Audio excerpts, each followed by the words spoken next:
Basta ilang days lang naman guys. Huwag naman kayong judger. Huwag kayong judgmental. Hindi pa naman panis. Tsaka naka-rest. So, ayan.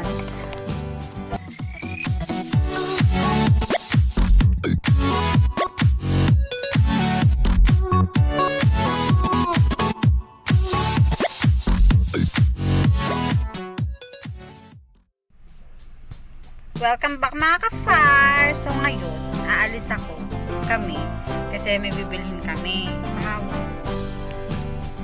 Huwag ka na lang ganyan. So, meanwhile,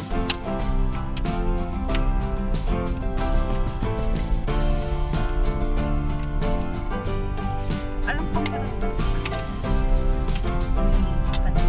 a few inches later. Yan, magkano po? Sige, mag-isa. Isa lang po, pili. Sige po.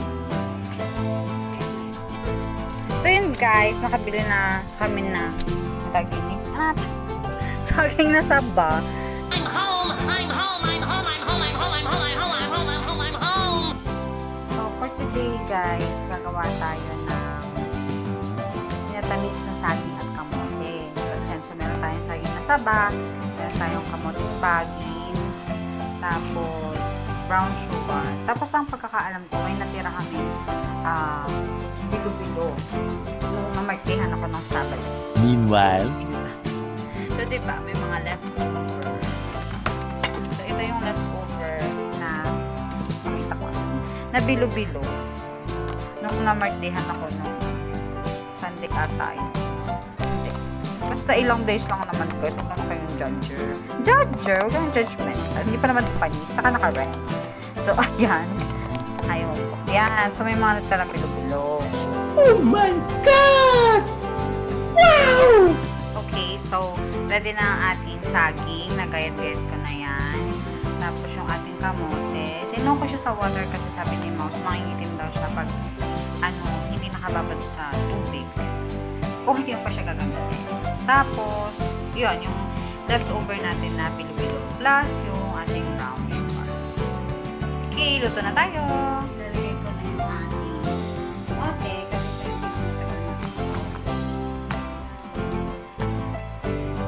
So, ayan guys. Kumukulo na siya. Buksan na natin siya. So, kumukulo na siya. I-try natin kung malambot na yung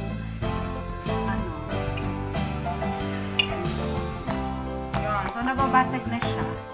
Meaning, malambot na siya. So, ilalagay na natin yung next na natin. Ingredient. Is yung ating leftover na anong tawag ito? Bilo-bilo or glutinous rice balls. Para kasi, since galing ko sa ref, matigas pa yung gitna niya. So, ilalagay natin siya bago yung saging. Kasi saging is mabilis lang siyang maluto.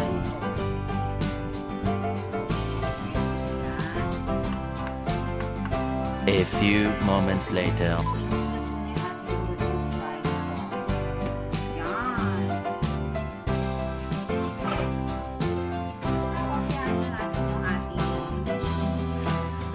Banana or saging na saba. So, syempre, hindi ko nilagay isang pwedeng kasi sa banana. So, siguro makatapos. Halutin lang natin siya. Oo, pero wait lang. 2,000 years later. Okay, so, feeling ko, luto na siya. Check natin. Oh my God! Wow!